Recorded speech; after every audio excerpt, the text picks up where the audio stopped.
እንዴት ናችሁ? ይሄ ቪዲዮ ለወታደርና ለወታደር ብቻ ነው፣ እንዲሁም ለፌደራል ፖሊስ ለሌሎቻችሁ አሳልፉት። ወታደር ሃይማኖት የለውም።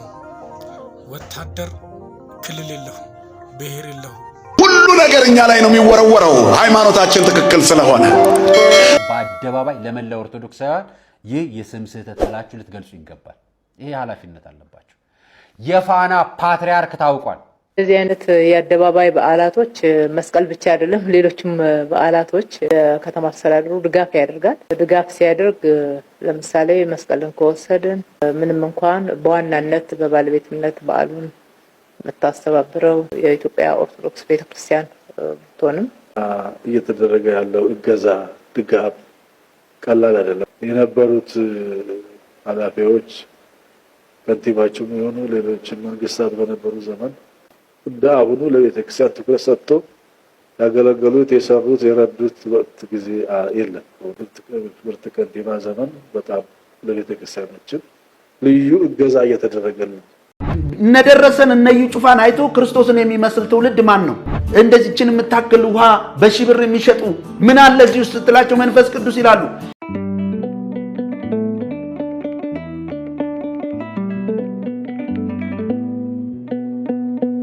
ሰላም የተወደዳችሁ ቤተሰቦቼ እንዴት ናችሁ? እኔ ደህና ነኝ፣ እግዚአብሔር ይመስገን። ለእናንተም በያላችሁበት የዓለም ዳርቻ የእግዚአብሔር ሰላም ይስፈንላችሁ። ሰሞኑን እንግዲህ እንደምናስታውሰው ቲክቶክ ሶሻል ሚዲያ ላይ ብዙ አወዛጋቢና አጨቃጫቂ እንዲሁም የሃይማኖት ጦርነት የሚያስነሳ ቪዲዮዎች እየለቀቁ አብዛኞቹ እናይ ነበር። ማለት የመከላከያ ሰራዊትን የሚል አንድ ግለሰብ እሱ ነበር በጣም አነጋጋሪ የነበረው ሰሞኑን። እሱም ሰው እንግዲህ ለነጋሽ ሚዲያ ወይም ለጋዜጠኛ ነጋሽ በዳዳ ነበር የላከው መልእክት። ያንን መልእክትም ከላከ በኋላ ቪዲዮን አጥፍቶታል። ሰውየው በህግ ቁጥጥር ስር ውሏል ይባላል። እንግዲህ ህግ ነው መፍትሄ የሚሰጠው ማለት ነው። እሱን የምናውቀው ነገር የለም እስካሁን። ሁለተኛ እንደዚህ ቆረጥ አድርጌ ያሳዩዋችሁ ቪዲዮ እንዳለ ሀሳባችን እየሰጠን የምናያቸው ቪዲዮዎች ናቸው። ክብርት የከተማችን ከንቲባ አዳነች አቤቤ እንግዲህ ለመስቀል በዓል 18 ሚሊዮን አካባቢ ብር ለመስቀል ደመራ በዓል እንዲውል ያዘጋጁት ፕሮግራም አለ ማለት ነው። በጣም ነው የምናመሰግነው። እንዲሁም የኦርቶዶክስ ተዋህዶ ቤተክርስቲያን ሊቃነ ጳጳሶች ከክብርት ከንቲባችን ከከተማችን ከንቲባ ከአዳነች አቤቤ ጋር ተገናኝተው ያወሩት ነገር አለ። ስለ መስቀል ደመራ በሰላማዊ መንገድ ተጀምሮ በሰላማዊ መንገድ መጠናቀቅ አለበት የሚል አጀንዳ ይዘው እያወሩ ቆረጥ አድርጌ ያመጣሁላችሁ ቪዲዮ አለ። ቀጣይ ሙሉ ቪዲዮን የምናየው ነው የሚሆነው። እንዲሁም ሌሎች ቪዲዮዎች አሉ። አንድ መከላከያ ሰራዊት እንደዚሁ መልእክት የላከበት አጋጣሚ አለ። መልእክት የላከው ለመከላከያ ሰራዊት አባል ለሆኑ በዛ ውስጥ እየኖሩ ግን የሃይማኖት ጦርነት እንዲነሳ የሚያደርጉ ሰዎችን በመቃወም ደረጃ ነው። ለነዛ ነው መልእክት እያስተላለፈ ያለው። እሱም ያስተላለፈው መልእክት በጣም ድንቅ የሆነ መልእክት ነው። መከላከያ ሃይማኖትና ሀገር እንደሌለው ያ ማለት ሃይማኖት የለውም ማለት አያምንም ማለት አይደለም። በዝርዝር የምናይ ነው የሚሆነው። ሀሳባችንን እንሰጣለን፣ የሱን ሀሳብ እንሰማና ማለት ነው። እና ሌሎች ቪዲዮዎችም አሉ። ፕሮቴስታንት ውስጥ እንደዚህ አይነት ጉድም አለ እንደሚባል አንድ ሃይላንድ ውሃ እኛ በኦርቶዶክስ ተዋህዶ ቤተክርስቲያን ቅዱስ ውሃ የምንለውን በ1000 ብር 10,000 20,000 እየሸጡ ነው የሚባል ራሱ ፕሮቴስታንት ያጋለጣቸው አጋጣሚ አለ። ጨው እየተነገደ ነው ይባላልና ያ ሁላ ነገር አለና ይሄን ሁላ ጠንቀቀን በደንብ የምናይና ሀሳባችንን በደንብ የምንሰጥ ነው የሚሆነው ማለት ነው። እንዲሁም ሌሎች ሀሳቦችን ከራሳችንም እያነሳን በጣም ብዙ የቆረቆረን ነገር ስላለ በኦርቶዶክስ ተዋህዶ ቤተክርስቲያን ውስጥ እየተጠቁ ያሉ ነገሮች ስላሉ ቅዱሳን ስዕሎቻችን እየተቀደዱ ስለሆነ ስለነሱም ሀሳብ እያነሳን ፓትርያርኮች ቅዱሳን አባቶች ብፁዓን አባቶች ለምንድን ነው ዝም ያሉት የሚለውን ሀሳባችን እናነሳለን። የእውነት መስቀል መከበር አለበት ወይ? የእመቤታችን የቅድስት ድንግል ማርያም ስዕል አድኖ እየተቀደደ መስቀል መከበሩ ምንድነው ትርጉሙ የሚል ጥያቄ ማንሳት ፈልጋለሁ እኔ። ለማንኛውም የመጀመሪያው ቪዲዮ አይተን ሀሳባችንን በደንብ እንሰጥ ነው የሚሆነው። የመጀመሪያው ቪዲዮ ደግሞ መከላከያ ሰራዊቱ ለሌሎች መከላከያ ሰራዊቶች ወይንም የሃይማኖት ጦርነት ለማስነሳት የሚፈልጉ መከላከያ ሰራዊቶች ያስተላለፈው መልእክት አለ። እሱን አይተን እንመለሳለን። ወደ ቪዲዮ ወስዳቸዋለሁ። እንዴት ናችሁ? ይሄ ቪዲዮ ለወታደርና ለወታደር ብቻ ነው፣ እንዲሁም ለፌደራል ፖሊስ ለሌሎቻችሁ አሳልፉት። እና ዛሬ ይዤ የመጣሁት ሀሳብ በመጀመሪያ ሰዓሊ ኮማንዶ እባላለሁ። ለማታውቁ የስዕል ስራዎች ስለምሰራ ነው በዚህ ስም የመጣሁት። ግን የዛሬ ዋና ሀሳቤ እሱ አይደለም። ቲክቶክ የምትጠቀሙ የምትሰሩ ሚሊተሪዎች ምን አይነት ቪዲዮ ነው የምትሰሩት? እንዴ አንዳንድ ውትድርናን የማይመጥን መከላከያን የማይመጥን ቲክቶክ የምትለቁ ወታደሮች አስተካክሉ እንጂ እንዴ ማን እስኪ ነግራችሁ ነው የምትጠብቁት? አንተ የትኛው ፖለቲከኛ ጋር ላይቭ ገብተህ የምትከራከረው? እሱን የሚሰራ ሌላ የራሱ የሆነ አካል አለ። በቃ ላይቭ ገብተህ ተከራክረህ እንኳን ብታሸንፍ እንዴ በጣም ሰሞኑን በጣም የሚያስደብር ነገር ስላየሁ ነው። በቃ በሚሊተሪ ዙሪያ ማለት ነው። በማይመለከተው የሚገባለ እንዴ ወይ ቲክቶክ አለ መስራት ነው። ቲክቶክ ምሰሩ ከሆነ ደግሞ ብዙ አሁን ምርጥ ቲክቶክ የሚሰሩ ልጆች አሉ። በስፖርት ቻሌንጅ በተለያየ እርግጠኛ ነኝ የኔን ስራ እንኳን የማያይ ብዙ ወታደር አለ፣ ብዙ የማያውቅ ማለት ነው። እና የምትሰሩትን ምረጡ እንዴ። ማን እስኪ ነግራችሁ ነው የምጠብቁት? ይሄ ቪዲዮ ሊመለከቷል ለምትሉ ለሁሉም ወታደር ሼር አድርጉ፣ ለፌደራል ፖሊስም በተመሳሳይ የምትሰሩትን ስራ እወቁ። በመጀመሪያ ምረጡ። በቃ በማያገባው ይገባል፣ በማያገባው ለምን እንዴ በሚመለከተን በቃ ስፖርት ወታደራዊ ቁመናን የሚገልጽ ነገር ልቀቅ። በቃ ጥሩ ከፖለቲካ የጸዳ እንዴ ወይ አትስሩ ቲክቶኩን። ሌላው ከእናንተ ምን ይማራልሽ? በተለይ ላይቭ እየገባችሁ በማያገባችሁ እየገባችሁ የምትከራከሩ በጣም ብዙ ስለታዘብኩ ነው ማለት ነው። በጣም ይቅርታ አድርጉልኝና ወታደር ነኝ፣ ትክክለኛ ወታደር፣ ትክክለኛ ቲክቶክ ተጠቃሚ ነኝ ካልክ ለሁሉም ወታደር ይሄን ቪዲዮ ሼር አድርግ። በቃ እንዴ ጥሩ የሚሰራውንም አታስወቅሱ። ብዙ በስፖርት ቻሌንጅ የሚሰሩ በተለያየ ነገር በግጥም ብዙ ልጆች አሉ እና ምርጣችሁ ስሩ። በቃ እኔ ሐሳቤ ከተመቻችሁ ኮሜንት አድርጉ፣ አስቀምጡልኝ። እኔ ለመልካም ነገር ነው ይሄን ነገር ሐሳብ የምሰጣችሁና የሆነ ተቃውሞ እስኪመጣ ጠብቁ። በቃ ወታደር ሃይማኖት የለውም። ወታደር ክልል የለውም፣ ብሔር የለውም። ወታደር አንድቿ ባንዲራ አረንጓዴ፣ ቢጫ፣ ቀይ ለኢትዮጵያ ብሎ የወጣ ነው። አንዳንድ ሰዎች ትኩስ እንጀራ እየበላችሁ ሶሻል ሚዲያ ላይ ወጣችሁ ማይመለከት ውስጥ የምትገቡታላችሁ እና ፕሊስ ራሳችሁን ቆጥቡ። ወዳችኋለሁ። በጣም ደስ ያለኝ ቪዲዮና በጣም ደስ ያለኝ አማርኞች ቅልጥፍ ያለው አነጋገር በጥሩ ስብዕና የተገነባ የወታደር ወይም የመከላከያ ሰራዊት አባል የሆነ ወጣት ወንድማችን ነው። በቃ የሚገርም ስብዕና ያለው ትክክለኛውን የኢትዮጵያ መከላከያ ሰራዊትን ስብዕና የሚወክል እነሱንም የሚመስል ትክክለኛው የሀገር ዳር ድንበር ጠባቂና የሀገሩን ሕልውና የሚያስከብር ከፖለቲካ የጸዳ ማንነት የተገነባበት የኢትዮጵያ መከላከያ ሰራዊት አባል የሚባለው ይሄ ነው ትክክለኛው። በቃ ይሄን ቪዲዮ የለቀቀው በነገራችን ላይ ለዚህ ሰውዬ ነው። ይሄ ሰውዬ ያው ታውቁታላችሁ፣ ማን ነጋሽ በዳዳን ያስፈራራው ሰውዬ ማለት ነጋሽ በዳዳን ያለው ፈንጁ ውስጥ ነው። ስለዚህ ፈንጁ ሊፈነዳ ሰዓታቶች ነው የቀሩት። ያ ሰዓት ከሞላ ደግሞ ያ ፈንጁ ከፈነዳ ሰዓቱ ሞልቶ ድጋሚ የማትደገም ህይወትን ያጠፋል ብሎ ለማስፈራራት የሞከለ ለሱና እንደነሱ አይነት ዝቅ ያለ ስብዕና ላላቸው መከላከያ ሰራዊቶች የሰራው ቪዲዮ ነው። ትክክለኛ መከላከያ ሰራዊቶች ስብዕናቸው በመልካም ነገር የተገነባ ነው። ስብዕናቸው በፍቅር የተገነባ ነው። ልክ እንደዚህ እንደ ልጅ ማለት ነው። መከላከያ ሰራዊትን የሚወክሉ አማርኞች አሉ፣ መከላከያ ሰራዊትን የማይወክሉ አነጋገሮች አሉ። ይሄ ልጅ ከአነጋገሩን ጀምሮ ከሁለ ነገሩ መከላከያ ሰራዊትን የሚወክል አነጋገር ነው የተናገረው። ትክክለኛው የመከላከያ ሰራዊት ስብዕና ያ ልጅ ያስፈራራው ሳይሆን የዚህ ልጅ ስብዕና ነው። በትክክለኛ መንገድ የተገነባ መከላከያ ሰራዊት ፍቅር ነው። መከላከያ ሰራዊት ሰላምን ነው እንጂ ጦርነት አይፈልግም። መከላከያ ሰራዊት ምንም ዳር ድንበር ቢጠብቅ እንዲዋጋ እኮ አይደለም፣ ሀገሩን ህልውና እንዲያስጠብቅ ነው። ሀገሩ በሰላም እንድትኖር ነው። ከሌሎች ሀገር መከላከያ ሰራዊቶች ጋር እኮ በፍቅር እኮ ይኖራሉ መከላከያ ሰራዊቶች። ስለዚህ ፍቅርን እኛ ከነሱ መማር ሲገባን እኛ ለነሱ ማስተማር የለብንም። ለምን? መጀመሪያ ስብዕናቸው የሚገነባው መከላከያ ሰራዊቶች በፍቅር ነው። ሀገራቸውን እንዲወዱ ነው። ሀገራቸውን መውደድ ማለት ፍቅር ነው። ስለዚህ አሁን ያ ሰውዬ ለማስፈራራት የሞከረው በእውቀትም ቢሆን በስብዕናም ቢሆን ከእምነት ደረጃ ትክክለኛውን ክርስቶስ በማምለክም ቢሆን ነጋሽ በዳዳና ያ መከላከያ ሰራዊት ቢመዘኑ የሰማይና የምድር ያህል ልዩነት አላቸው። በማንኛውም ማለት ነው።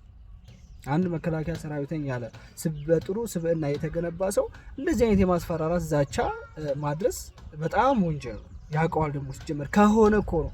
ሊያውም ከሆነ ነው የሚያውቀው ግና ስርዓቱ አይደለም ግለሰብ ላይ እንደዚህ ማስፈራራት ምናምን አይደለም። የተማረከ እኮ ጦረኛ ቢሆን እንኳን እኮ ወንጀለኛ የተማረከ ጠላት እኮ ለህግ ነው የሚቀርበው እንጂ እንደዚህ አይነት ማስፈራራት አይደለም። ስለዚህ ምን ለማለት ፈልጌ ነው፣ ስብዕናችን የተገነባንበት ስብዕና አለ፣ ፍቅር መከላከያ ውስጥ አለ። ስለዚህ ታናናሾች የሱ ወንድሞች የሱ ታናናሽ ወጣቶች እሱን ለማስተማር መሞከር የለባቸውም ነበረ። ትክክለኛ ስብዕና የተገነቡ መከላከያ ሰራዊት እንደዚህ እንደ ወጣቱ ወንድማችን አይነቶች ናቸው። ስለዚህ የምንሰራውን ነገር ማወቅ አለብን። የምንለቀው ነገር እንደ ሚዲያ ላይ እኮ ነው ያለነው። ሚዲያ ላይ የምንለቀውን ነገር ለይተን ማወቅ አለብን። አንደኛ እሱ ሰውየው አይታወቅ። ያ ልብስ ግን በዓለም ላይ ታዋቂ የሆነ ልብስ ነው የለበሰው። በዓለም ላይ የኢትዮጵያ መከላከያ ሚሊተሪ የሚለብሱት ልብስ ነው። ስለዚህ እያሰደበ ያለው ራሱን አይደለም ልብሱን ነው። የሀገሩን መከላከያ ሰራዊት ነው እየወነጀለ የነበረው። ግን ስላልሆነ የመከላከያ ሰራዊት ስብዕና ስለሌለው ምንም ማለት አይቻልም። ስለዚህ ፓስተር ሆነ በሆነ ስም ማሸነፊያ ስታጣ፣ ኦርቶዶክስን ማሸነፊያ መንገድ ስታጣ በእንደዚህ አይነት መልኩ ለማሸነፍ አሁንም አይሆንም። ኦርቶዶክስ አሁንም ትበዛለች እንጂ ማንም ሰው ማንም ጠልቶ እንትን አይልም፣ ማንም አያስፈራራም። ስለዚህ አንዳንድ ጊዜ የሆነ አለ አይደለ በስብዕናችን ልክ ቢሆን በእድሜያችን ልክ ቢሆን ያለነው ነገር የምንሰራው በጣም የተሻለ ነው የሚሆነው። በጣም ዝቅ ብለን መገኘት የለብንም። ይሄ አሁን ካን መከላከያ ሰራዊት የማይጠበቅ ነገር ነው ያለፈው ቪዲዮ ማለት ነው። ስለዚህ እባካችሁ ማለት እናንተ ማስተማር እየቻላችሁ መማር የለባችሁም ብዬ መልእክት ለማስተላለፍ ፈልጋለሁ። ይሄ በእርግጥ የኦርቶዶክስ ተዋህዶ ሃይማኖት ጠላት የሆነ ፓስተር ስለሆነ ነው እንጂ አንደኛ ትክክለኛ ወንጌል ሰባኪ አይደለም፣ ሁለተኛ ደግሞ የመከላከያ ሰራዊት አባል አይደለም። ለምን አይወክልማ? የእነሱን ስብዕና ስላልያዘ ስለማይወክል መውቀስ እንችላለን። ይሄን ለማለት ፈልጌ ነው። ቀጣይ ቪዲዮ አለ። የቀጣውን ቪዲዮ አብረን እናያለን። ቅዱሳት ስዕላትን ቀደዱብን። ስለዚህ የቤሳን አካላት ለምንድን ነው ይህንን ጉዳይ ለህግ አቅርበው ማያስፈጽሙልን ብለን ስንል አልነበረ? ለምንድን ነው ማይያዙት ብለን ስንል አልነበረ? አባቶች ይህን ጉዳይ ሳያውቁት ቀርቶ አይደለም። በእርግጥም ያውቁታል፣ አውቀውም ዝም ብለዋል። አልፎ ተርፎ ደግሞ እኛ ደግሞ እንድንታሰር ደግሞ ጥያቄ እየጠየቁ ነው። ላንብብላችሁ ምን እንዳሉ። አቡነ ዲዮስቆሮስ የተናገሩትን ነገር ነው ነገራችሁ። ዛሬ በነበረው ስብሰባ ላይ አቡነ ዲዮስቆሮስ ይህንን ነገር የሚናገሩትን እኛ እንድንያዝ ነው የሚፈልጉት። ላንብብላችሁ። አንድ ስዕል ቀደደ ተብሎ አጀንዳ ለመፍጠር የጽንፈኛና የነፍጠኛ አንድ ስዕል ቀደደ ተብሎ አጀንዳ ለመፍጠር የጽንፈኛና የነፍጠኛ እሺ የከተማ ወሮበላ አደራጅቶ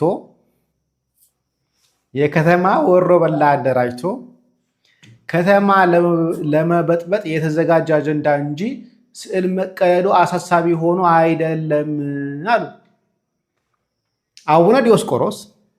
ይሄ በውስጥ የወጣ መረጃ ነው። ስዕል መቀደድ ትልቅ አጀንዳ አይደለም፣ ጉዳዩ አይደለም። ይሄን አጀንዳ ያደረገው ግን ወሮበሎች፣ የከተማ ወሮበሎች፣ እኛም ሚዲያ ላይ እየጮህን ያለ ነው አጠቃላይ ማለት ነው። እነሱ አጀንዳ ፈልገው ነው እንጂ ስዕል መቀደዱ ትልቅ ነገር ሆኖ አይደለም ማለት። አይገርማችሁ?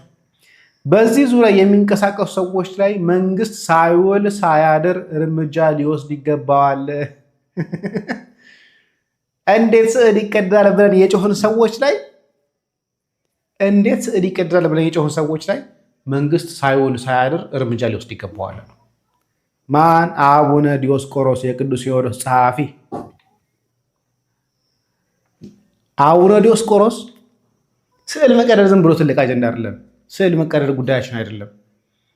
ባይሆን ይሄን ስዕል አስታከው ግን አጀንዳ እየፈጠሩ የከተማ ወሮበሎች፣ ጽንፈኞችና ነፍጠኞች ናቸው እንዲህ እያደረጉ ያሉት። ስለዚህ መንግስት እንደውም በአፋጣኝ እነኚህ ሰዎች ስዕል ተቀደደ ብሎ እየተናገሩ ያሉ ሰዎችን በአፋጣኝ የታሰሩልኝ እያለ ነው። ይሄ ነው ጉዱ ዘንድሮ። እንግዲህ ይሄ ነው በቅድስት ቤተክርስቲያን ላይ የተነሳ ዘመቻ፣ የተነሳ የማጥፋት ፕሮፋይላቸውን በሰፊው ከፍተው ለማጥፋት የተነሱ ጳጳሶች። እነዚህ ነው ክርስቶስ በሞገሱ እኛ ደግሞ በማዕረጋቸው ብፁዓን አባት ናቸው ብለን የሾምናቸው እነዚህ ነው። እነዚህ ቅዱሳን ስዕሎች ናቸው። እነዚህ እመቤቴ፣ ይሄ ገብርኤል፣ ይሄ ቅዱስ ሚካኤል ሁሉንም እንደየ ማዕረጋቸው የጻድቃን በጻድቃንነታቸው፣ የሰማዕታት በሰማዕትነታቸው ያስተማሩን ቅዱሳን ስዕል እነሱ ናቸው ያስተማሩን። ከአባቶች የተረከቡት እነሱ ናቸው። መግለጫዎችን ናቸው፣ የኛ መግለጫዎች ናቸው። እነዚህን ቅዱሳን ስዕሎች ለምን ይቀደዳሉ ብለን ስለጮህን አያችሁም እንደተባለ ቅዱሳን ስዕል መቀደድ ችግር የለውም። ይህንን አጀንዳ አድርጎ የሚጮህ ሰው መታሰር አለበት። እኔ አይደለም ያልኩት፣ ብፁዓን አባቶች ናቸው። ይህን አጀንዳ አድርጎ ሀገር ለመመጥመጥ የሚፈልገው የሰፈር ወሮ በላ ወንበዴ አለ። እኔ አይደለም ያልኩት፣ ብፁዓን አባቶች ናቸው። ይሄ ነው ጉዱ ያልኳችሁ። ለዛ ነው ቤተክርስቲያን ላይ የተነሳው ዘመቻ። ቤተክርስቲያን ጠል የሆኑ ያሉ ቤተክርስቲያን ውስጥ ያሉ ጠል የቤተክርስቲያን ጠሎች መወገዝ ያለበት ማን ነው? ከቤተክርስቲያን እንዲወጣ መደረግ ያለበት ማን ነው? ያኔ ቅዱስ ሲኖዶስ ድጋሚ ቋቋም የተባለ ጊዜ ያ አይደለም ጥቁር የሚያስለብሰን፣ እነዛ አይደሉም መወገዝ የነበረባቸው። የእመቤታችን ቅዱሳን ስዕል ሲቀደድ ደስ የሚለው ጳጳስ ያለችባት ቤተክርስቲያን እኛ እየጮህን ሊቃነ ጳጳሳቶች ደግሞ መቀደዱን እየደገፉ በአደባባይ ነው የተናገሩት እኮ። ተጽፎ ልጁ እንዳቀረባላችሁ መረጃ ነው። ተደግፎ መጥፋታቸው፣ መቀደዳቸው፣ መቃጠላቸው ተደግፎ ይሁን አደባባይ ላይ ስትወጣ ችግር የለውም አጀንዳ መንግስት ፊት ስትሆን በቃ መቀደዱ ችግር የለውም። ችግር ስላለው እኮ ነው እየጮህን ያለ ነው። እሱ እንግዲያውስ እኛ ምን አገባን? አያገባንም። እንዲህ ሊቃነ ጳጳሶች ምንድነው ስራችሁ? ምንድነው እንዲህ? ከዚህ ሌላ ስራ አላችሁ እንዴ? የራሳችሁ የሆነ ንግድ ቤት ምናምን አለ እንዴ?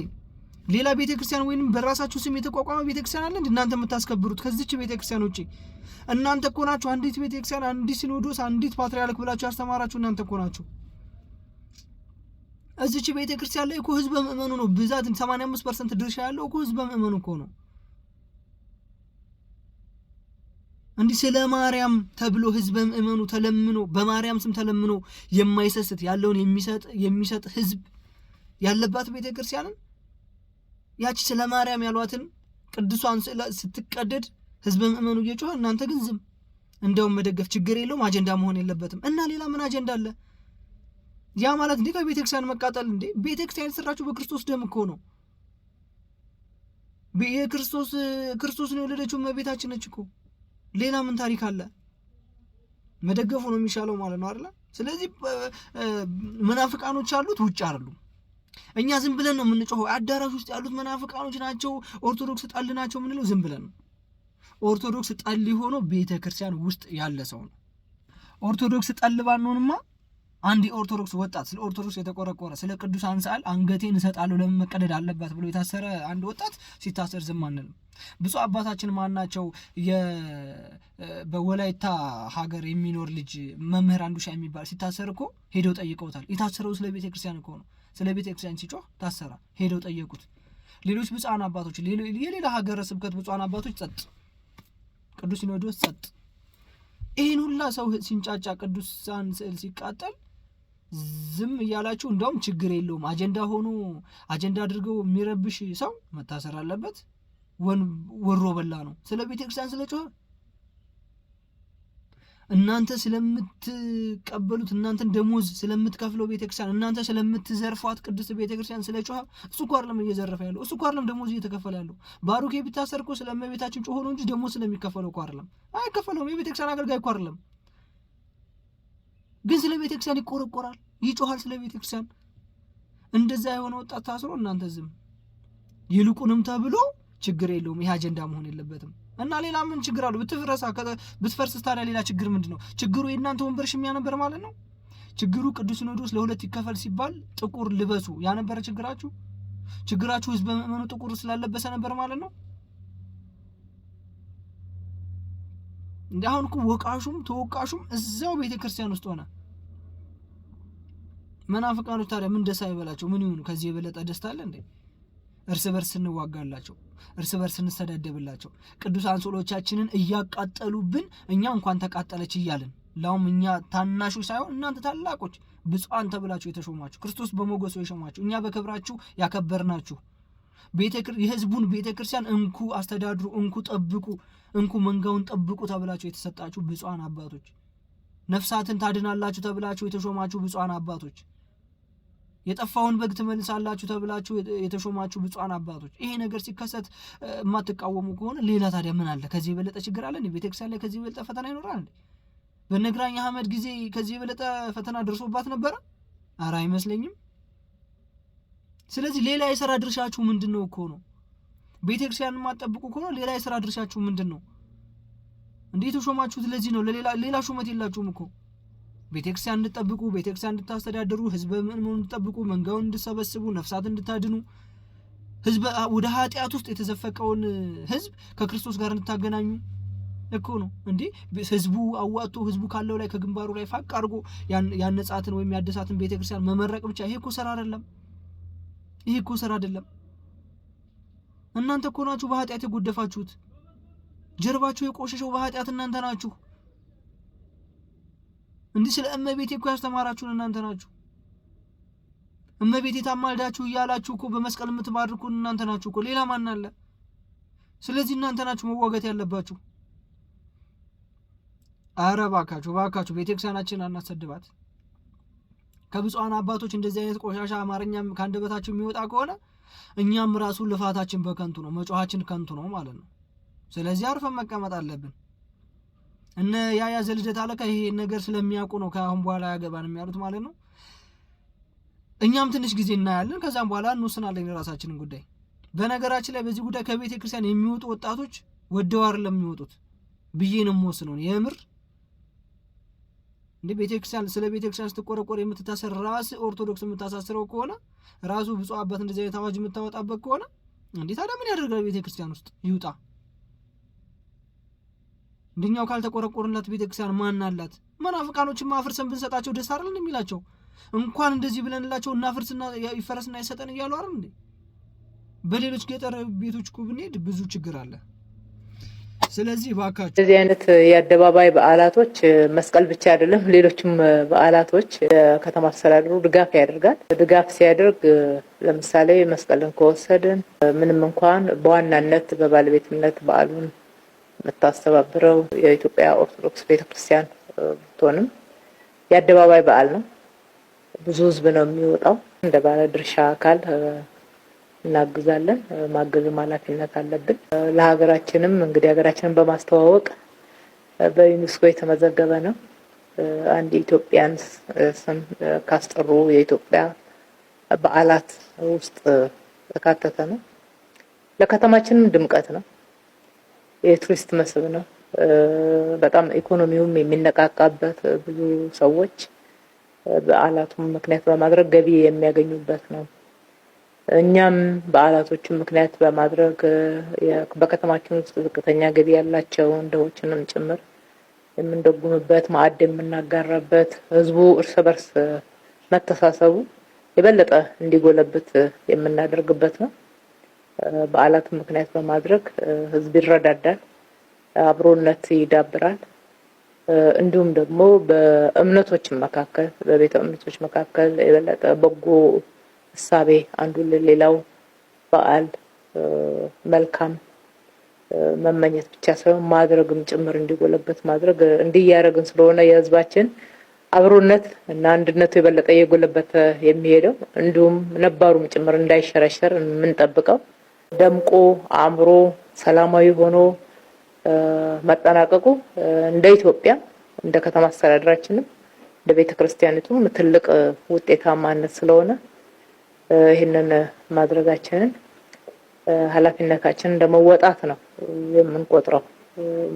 ግዴታችንም ነው ብለን ነው የምናስበው። እስከ መጨረሻው ድረስ የናጠናክረን እንቀጥላለን። እዛ አካባቢ ያለውን የበለጠ ስርዓትና ውበትም ድምቀትም ለማስጠበቅ የሚመለከተው እና ኃላፊነት ያለበት ዝርዝር ኃላፊነቱን በትክክል መወጣት በሚያስችል መንገድ መመራቱም እሱም ይበል የሚያሰኝ ነው። በጣም ጥሩ ስራ ተሰርቷል። እስከ መጨረሻው ማገዛችንን እንቀጥላለን። በየአካባቢውም ባለው ላይ እስከ መጨረሻው እንከታተላለን። እናንተም በርቱ። የከተማችን ከንቲባ ክብርት አዳነች አቤቤ በጣም ነው የምናመሰግነው። ያ ማለት በኢትዮጵያ ውስጥ አሉ ከሚባሉ በዓላት በኢትዮጵያ ኦርቶዶክስ ተዋሕዶ ቤተክርስቲያን ሆነም በኢትዮጵያ በሀገራችን ላይ አሉ ከሚባሉ በዓላት እንዲሁም የቱሪስት መስህብን ከሚያነቃቁ ህብረተሰቡም አሉ ብሎ ከሚጠብቃቸው በዓላት አንዱ የመስቀል በዓል ነው። በኢትዮጵያ ኦርቶዶክስ ተዋሕዶ ቤተክርስቲያን የሚከበር ማለት ነው። ስለዚህ ለዚህ ለመስቀል በዓል ይህን ያህል ድጋፍ ማድረግ የምር በጣም የሚገርምና በጣም የሚደንቅ ነው። ማለት እናንተም ከኦርቶዶክስ ተዋሕዶ ቤተክርስቲያን ጎንና ከሀገራችሁ ከህዝባችሁ ጎን እንደሆናችሁ ሁሌ ይታወቃል። ግን አሁን ደግሞ የባሰ በጣም የተሻለ ሆኖ ከኢትዮጵያ ኦርቶዶክስ ተዋሕዶ ቤተክርስቲያንም ጎን ናችሁ።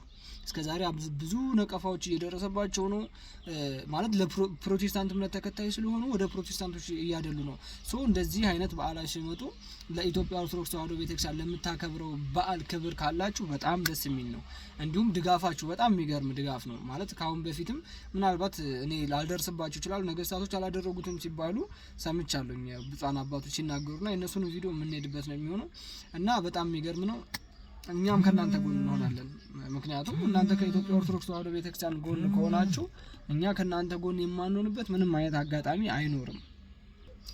ስለዚህ በጣም ነው የምናመሰግነው። በኢትዮጵያ ኦርቶዶክስ ተዋሕዶ ቤተክርስቲያን ስም በጣም ነው የምናመሰግነው እንደዚህ አይነት ድጋፋችሁ ስላልተለየ፣ በተለይ ለኢትዮጵያ ኦርቶዶክስ ተዋሕዶ ቤተክርስቲያን ለምታከብረው በዓል እንደዚህ አይነት ድጋፍ በማድረጋችሁ በጣም የምር ደስታ ተሰምቶናል ማለት ነው።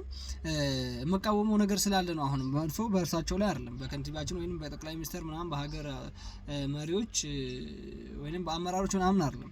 እናንተ የከተማችን ከንቲቦች ወይንም ኢትዮጵያን የምታስተዳድሩ ባለስልጣኖች እንደዚህ አይነት ድጋፍ እያደረጋችሁ ቤተክርስቲያን ውስጥ ያለው ሽኩቻ ግን በጣም የሚገርም ነው።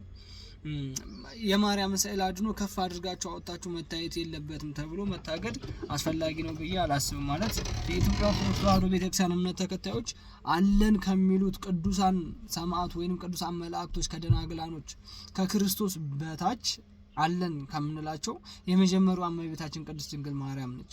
የዓለም ቤዛ የሰጠችን እመቤታችን ቅድስት ድንግል ማርያም ነች። ዓለምን በመዳፉ ጨብጦ መዳፉ ላይ የያዛትን ዓለምን የያዘውን ክርስቶስን የሰጠችን እመቤታችን ቅድስት ድንግል ማርያም ነች። እሷን የመስቀል ከተራ በዓል እሷን ከፍ አድርጋችሁ አወጣችሁ መታየት አይቻልም መባሉ እነሱ የኦርቶዶክስ ተዋሕዶ ቤተክርስቲያን እምነት ተከታይ ወይም ሊቀ ጳጳስ ሆነው ያሉትን ነገር እኛ እንቃወማለን። ለምን እመቤታችን ሁሌም ከፍ አድርገን ማመስገን እንፈልጋለን። ሁሌም ከፍ አድርገን ይዘን መውጣት እንፈልጋለን። የእሷ ክብር ስትቀደድ አይደለም የሚጨምረው፣ ቅዱሳን ስዕሎቻችን ሲቀደዱ የእነሱ ክብር ነው ዝቅ እያለ ያለው። እንደውም ብፁዓን አባቶች ይህ ነገራችሁ ስህተት ነው። በጣም ሚዲያ ላይ ወጣችሁ የተናገራችሁት በቅዱሳኖች ስዕል የተናገራችሁት ነገር በጣም ስህተት ነው። ያ ምንድነው? እመቤታችንን ከፍ አድርጋችሁ ማውጣት አትችሉም ከሆነ ለምንድነው ቤተክርስቲያን እያለን የምንጮኸው? ለምንድነው እናንተ ስለ ቤተክርስቲያን ፍቅር የምታስተምሩን? ለምንድነው ስለ ክርስቶስ ፍቅር የምታስተምሩን? ለምንድነው ስለ ቅዱሳን ስዕልና ስለ ጻድቃን ስለ ሰማዕታት ገድል ታሪክ የምታስተምሩን? ለምንድነው? እኛ ጮኸን እናንተ ማደግፉን ከሆነ ትርጉም አልባ ነው የሚሆነው። ስለዚህ የከተማችን ከንቲባዎች እንደዚህ አይነት ማግለጫ ሳያወጡ ማንኛውንም ቅዱሳን ስዕል ይዛችሁ አትውጡ፣ የምትወጡ ከሆነ ሌላ ነገር ሊነሳ ይችላል ብለው እንኳን እንዳጋጣሚ ሳይናገሩ እናንተ የቤተ እምነቱ ተከታይ ሆናችሁ የቤተ ክርስቲያኑታ ብፁዕ አባት ሆናችሁ የበላይ ኃላፊዎች ሆናችሁ እመቤታችን ቅድስት ድንግል ማርያምን ይዛችሁ አትወጡም ማለት በጣም ስህተት ነው። በጣም ስህተት።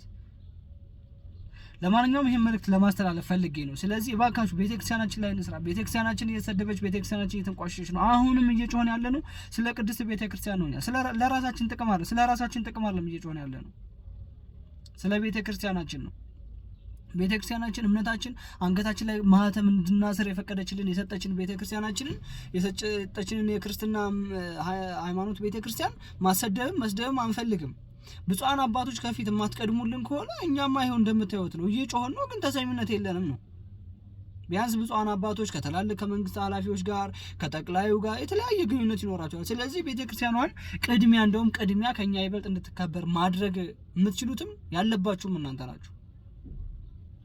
ወጣቶቹ ካሁን በኋላ ስለ ቤተክርስቲያን አንሰራም ብሎ ከመጮሃቸው በፊት የሚጮሁትን ወጣቶች ለቤተክርስቲያናቸው የሚቆረቆሩትን ወጣቶች ማገዝና መደገፍ አግባብ ነው ብዬ ስለማምን ነው። ቀጣይ ቪዲዮ ላይ ቀጣዩን ደግሞ አብረን እናያለን። ከ8 ሚሊዮን ብር በላይ አውጥተው የሚሸፍኑልን ክብርት ናቸውና በንጉሠ ነገሥቱ ዘመን ተቋርጦ የቀረውን ታሪክ ቀጥለው ታሪኩን ከተቀበረበት አንስቶ እንደገና ህይወት በመዝራት በእርሶ የስራ ኃላፊነት የስራ ዘመን ክብራችን ተጠብቆ ሙሉ ወጫችን ተሸፍኖ ከ8 ሚሊዮን ብር በላይ አውጥተው የሚሸፍኑልን ክብርት ናቸውና በዚሁ አጋጣሚ አባቶቻችን ብታመሰግኑ ለማሳሰብ ያክል ነው። የወጣችሁ የወረዳችሁ ለቤተክርስቲያኗ ሞገስ ሆናችሁ እየሰራችሁ ስለሆነ እግዚአብሔር መልካሙን ነገር ያድላችሁ እላለሁ። 8 ሚሊዮን ብር በላይ ወጪ ተደርጎ በበዓለ መስቀሉ በመስተዳድሩ በኩል ቤተክርስቲያኗ ምዕመናኑ ሊያወጡት የሚገባውን ነገር በእናንተ በዚሁ በመስተዳድሩ በክብርት ከንቲባ መሸፈኑ ይህም ትልቅ ኩራት ይሰማናል በእናንተ በልጆቻችን። እኛ ካወቅንበት ድሉን ከተጠቀምንበት በብዙ መልኩ ቤተክርስቲያናችን ጥያቄዋ እየተመለሰ መልስ እያገኘን ያለንበት ወቅት ስለሆነ ከኛ ካልጎደለ ከኛ ካልቀረ በስተቀር በዚህ በኩል የቀረ ነገር ያለ አይመስለኝም ወይንም የለም ማለት እችላለሁ። እኛ እየተደረገ ያለው እገዛ ድጋፍ ቀላል አይደለም። የነበሩት ኃላፊዎች ከንቲባቸው የሆኑ ሌሎች መንግስታት በነበሩ ዘመን እንደ አሁኑ ለቤተክርስቲያን ትኩረት ሰጥቶ ያገለገሉት የሰሩት የረዱት ወቅት ጊዜ የለም። ምርት ከንቲባ ዘመን በጣም ለቤተክርስቲያኖችን ልዩ እገዛ እየተደረገልን ነው ያለውና ለወደፊትም ይሄን እገዛችሁ እንዳይለየን ነው የምለው። መስተዳድሩ በዚህ በከተማ ባለው ጠንካራ አመራር ጠንካራ አሰራር ያለ መሆኑን በየጊዜው በምናየው እንገነዘባለን። እርስ በርስ መመካከራችሁና ስብሰባ ላይ መገናኘታችሁ እኮ በጣም አሪፍ ነው።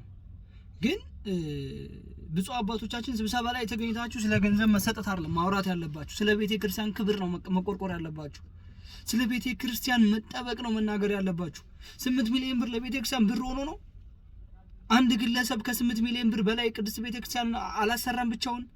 ለቡ አርሴማን አንድ ሰው አይደለም ያሰራት፣ ከ8 ሚሊዮን ብር በላይ አልፈጀም። ስለ ገንዘብ የሚወራበት ሰዓት ነው አሁን። ስለ መስቀል ስለሚከበርበት ቦታ የሚወራ ነው። ስለ መስቀል ደመራ በዓል የሚወራበት ነው።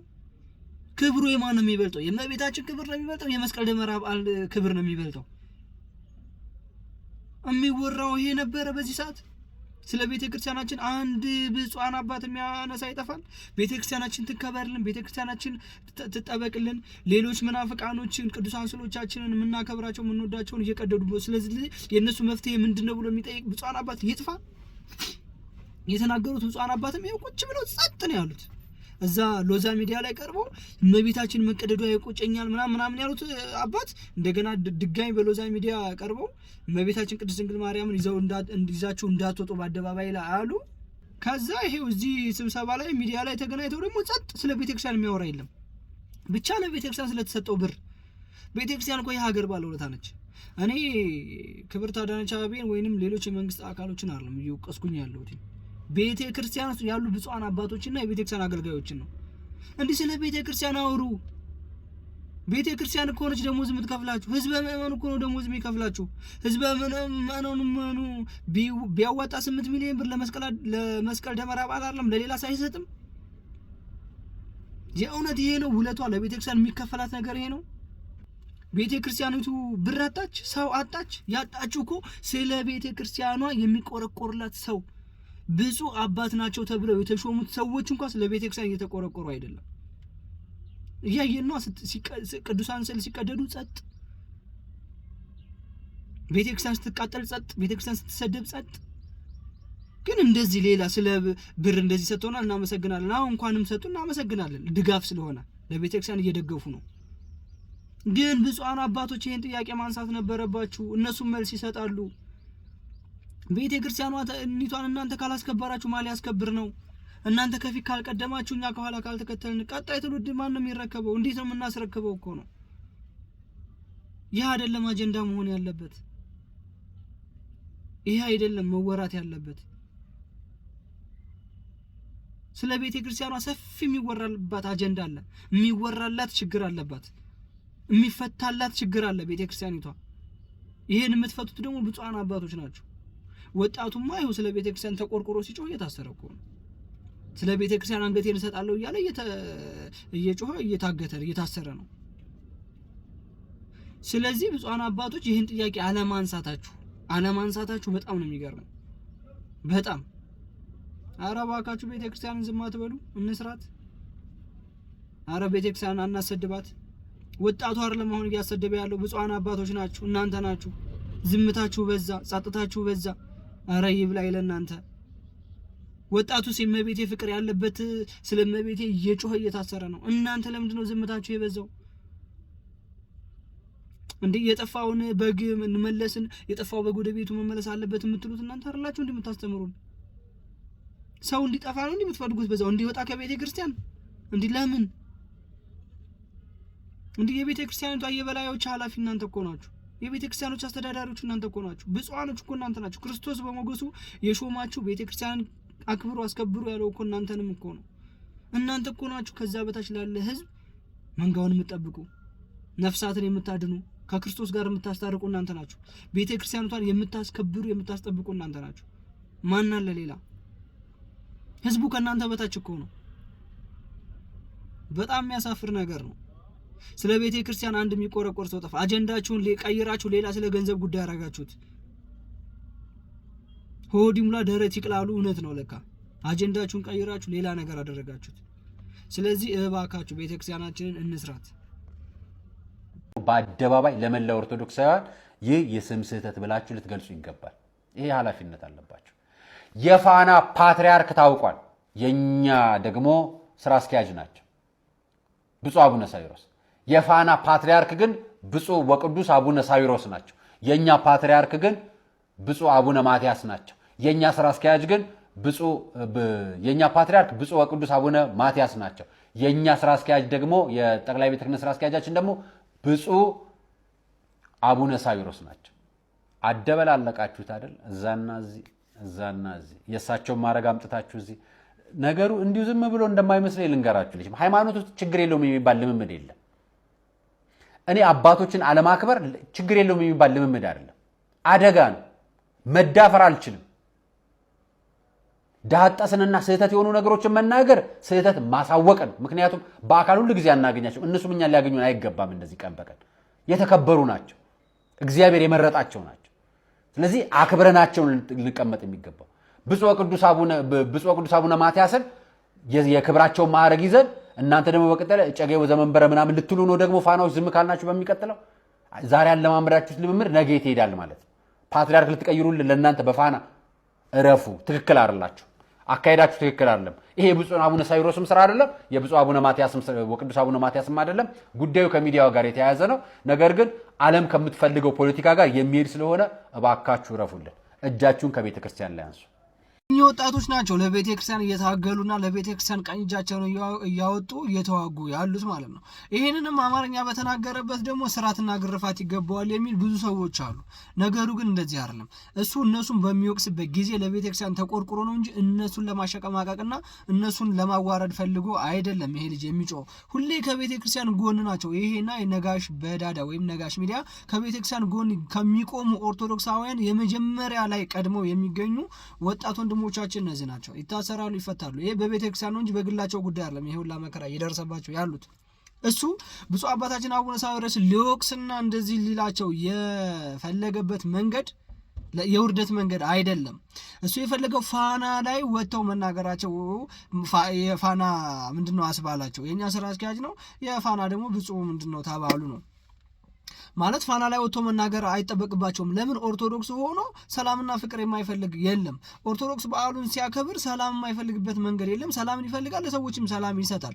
ይሄ እኮ የኦርቶዶክስ ስለሆነ ብቻ የሰውየው እኮ ባህል እኮ አይደለም። ይሄ ኦርቶዶክስ ተዋህዶ ቤተ ክርስቲያን የምታከብረው በዓል ነው።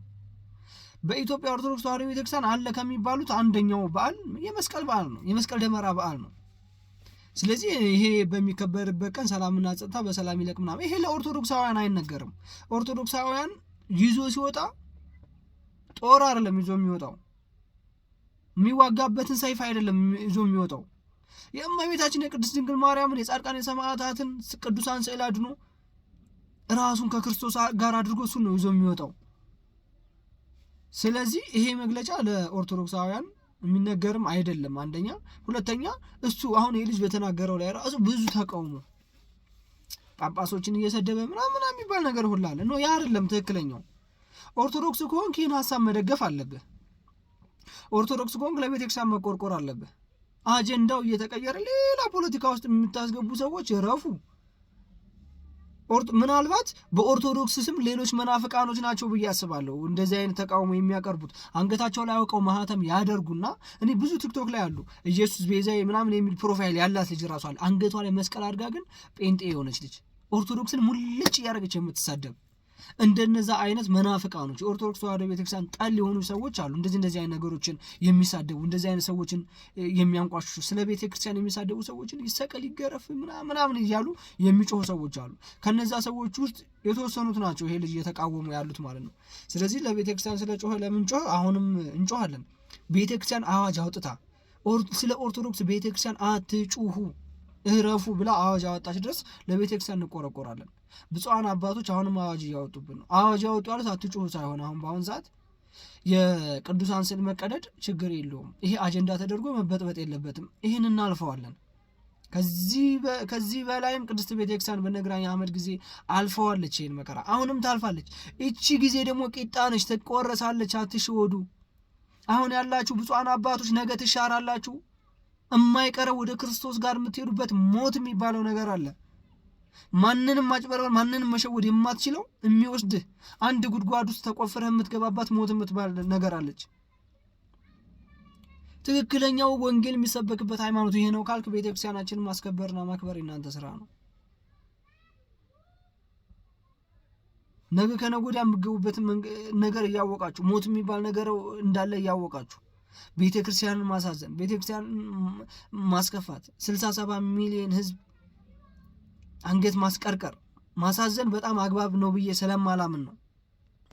ትልቁን ድርሻ እኮ መወጣት ያሉባቸው እኮ የቤተክርስቲያን አባቶች ብፁዓን አባቶች ናቸው። ትልቁን ድርሻ መወጣት የነበረባቸው ግን የእናንተን ድርሻ ተዉት። እናንተ ከምትሰደቡ እናንተ ከምትዋረዱ ብለን እኛ ኦርቶዶክሳውያን ወጣቶች እየጮህን ነው። ግን እኛ በጮህን ጊዜ ወጣቶች በቤተ ክርስቲያን ጉዳይ ለምን ተጫዋላችሁ ተብለው የሚታሰሩ ከሆነ የቤተ ክርስቲያን አባቶች እጃችሁን ማስገባት አለባችሁ። እጃችሁን አስገቡ፣ ከፊት ቅደሙ። እናንተ ጥቁር ልበሱ ስትለን እኮ ጥቁር ለብሰናል እኮ ቤተ ክርስቲያን እንዳትሰደብ፣ ቤተ ክርስቲያን እንዳትዋረድ። ያን ጊዜ እኮ ህዝቡ ግልብጥ ብሎ ነው የወጣው። ከጫማው ጀምሮ እስከ ጃኬቱ ድረስ ጥቁር የለበሰበት ጊዜ እኮ አለ። ቤተ ክርስቲያን በረጅሙ ጥቁር ለብሳለች እኮ የዛን ጊዜ። ያኔ እኮ ለወንበር ሽሚያ መሆን የለበትም። ለሃይማኖት አንዲት ቤተክርስቲያን፣ አንዲት ሲኖዶስ፣ አንዲት ፓትርያርክ ተብሎ ነው የወጣ ነው። ስለዚህ አንዲት ሃይማኖት፣ አንዲት ሲኖዶስ፣ አንዲት ፓትርያርክ የሚባለው ነገር ቅዱሳን ስዕሎች ላይ ቤተክርስቲያን ላይ ነው የሚሰራው። መስራትም ያለበት እዛ ላይ ነው። ከዛ ውጪ ቅዱሳኖች ሲቀደዱ ችግር የለውም። ይሄ ያስጠይቃል። ይሄ ወንጀል ነው በጣም። እንዲህ 67 ሚሊዮን ህዝብ የሚወዳቸው የሚያከብራቸው አማልዱን ከክርስቶስ ጋር አስታርቁም ብሎ የሚለምናቸውን ቅዱሳን ስዕሎች ቢቀደዱ ችግር የለውም። ይሄ ነውር ነው፣ በጣም ነውር ነው ለማለት ፈልጋለሁ። መልእክቴ ይሄ ነው። እነደረሰን እነዩ ጩፋን አይቶ ክርስቶስን የሚመስል ትውልድ ማን ነው? እንደዚህችን የምታክል ውሃ በሺህ ብር የሚሸጡ ምን አለ እዚህ ውስጥ ስትላቸው መንፈስ ቅዱስ ይላሉ። ሰው እየሸጡ ያሉት መንፈስ ቅዱስን። እኔ ጠንቋይ ቤት ሲሄዱ እኮ ጴንጤዎችን አግኝቻለሁ። አዎ ጴንጤዎችን ቡሽሪን ከመጣ በኋላ የእሱን ልምምድና የእነሱን ትምህርት አይደለው ሲጠጡ አድረው ብለው የሚመጡት። የነቢያት ተቃዋሚ ነህ።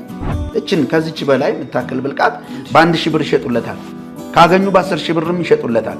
ስለዚህ ኮንፈረንሶችን የሚያዘጋጁት የሚሰበስቡትን ብር አስበው ነው። እንትን አሜሪካ ትሄዳለህ በርገር ትበላለህ ነው ትንቢት። ይሄን ሊያወራ ነው መንፈስ ቅዱስ የመጣው የምትለኝ። የሚሄዱበት ወቅት የቡና ወቅትና እንደገና የተለያየ ገንዘብ ገበሬው የሚያገኝበት ወቅት ላይ ነው። ፒቪስ በስሌት ነው። አሁን እኮ አውሮፓ ምናምን እነዩ ጩፋ የሚጋብዛቸው ይል ነቅተዋል። ገበሬዎች በሬያቸውን እየሸጡ ነው እነሱን ጉባኤ የሚካፈሉት። ይሄ ነው ወንጌል እውነተኛነት። በሬውን ሸጦ በጉን ሸጦ ፍየሉን ሸጦ ዘይት ገዝቶ ቤቱ ሄዶ ባረካለሁ ብሎ ምንም ሳያገኝ ከስሮ ምንም ሳያገኝ ተታሎ እነሱ ገንዘባቸውን በማዳበሪያ ሰብስበው የሚመጡበት ጉዳይ ነው። ምንድነው? ሰዎች እየታነጹ ነው፣ እየፈረሱ ነው፣ እየፈረሰ ነው። ጆን ይሄን ግን ስትናገር ለራስ አትሰጋም? እንዴ የምሬን ነው። የአፍሪካኖችን የጥንቆላ ሲስተም እኮ ተከትለው ነው የጠፉብን። የቤተ ክርስቲያን አገልጋይ መሳሪያ ከታጠቀ እመነኝ እሱ የዳብሎስ አገልጋይ ነው።